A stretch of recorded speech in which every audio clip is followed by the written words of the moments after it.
పరిస్థితి ఏం జరుగుతుందో నాకు తెలియదు, కానీ ఒకటి మాత్రం నా అసెస్మెంట్ ఏంటంటే బహుశా వీళ్ళిద్దరు కలిసి బయటకు వచ్చేస్తారేమో, తెలుగుదేశం పార్టీతో వెళ్ళకపోవచ్చనే అనుకుంటున్నాను.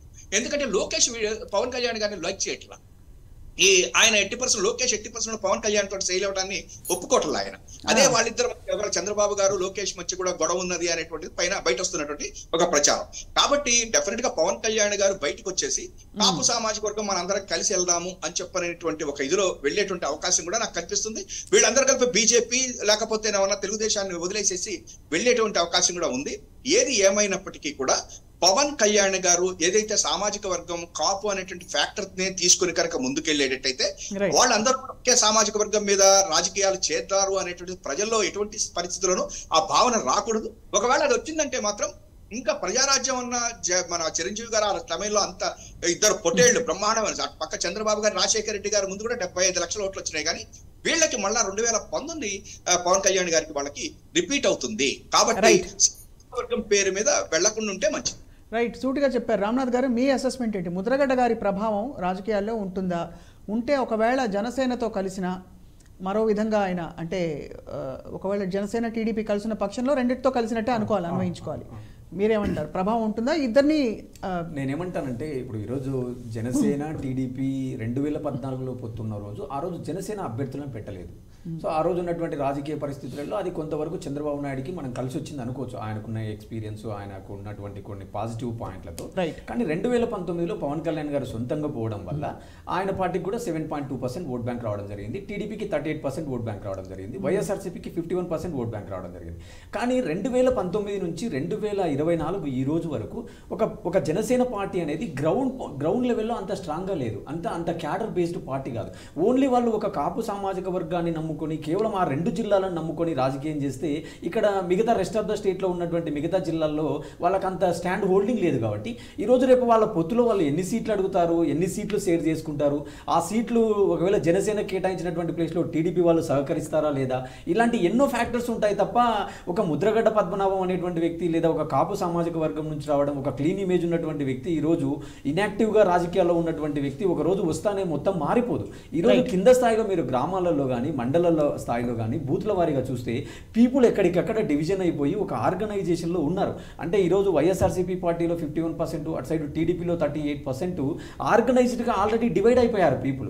The rest of the people organised లేదు. అంటే నేను ఏదైతే జనసేన అంటున్నానో జనసేనకు వన్ సైడ్ ఓటు వేయడమే తప్ప వాళ్ళకు ఒక స్ట్రక్చరల్గా కింద గ్రౌండ్ వర్క్ లేదు. అంటే ఏ జిల్లాలలో కూడా ఒక బాడీ కానీ మండల స్థాయిలో కానీ లేదు. కాబట్టి ఈరోజు వాళ్ళు ఆర్గనైజ్డ్గా కొంత ఫెయిల్యూర్ ఉన్నారు. కాబట్టి ఒక వ్యక్తి వస్తానే ఆర్గనైజేషన్ అనేది ఒక రోజులో బిల్డ్ అవ్వదు అనేది నా భావన. పైగా వాళ్ళకే ఆర్గనైజేషన్ లేనప్పుడు ఇంకొక వ్యక్తి వచ్చి ఇంకొక పెద్ద తలకాయ వచ్చి ఇవ్వగలుగుతారా? ఎందుకంటే గతంలో చాలా మంది పెద్ద తలకాయలు జనసేనని వదిలి వెళ్ళిపోయారు. అంటే మరీ పెద్ద తలకాయలు కాకపోయినా కూడా ఇక్కడ వచ్చిన కొంచెం ఆలోచన ఉన్న నాయకులు ఎవరు కూడా ఇవ్వలేకపోయారు.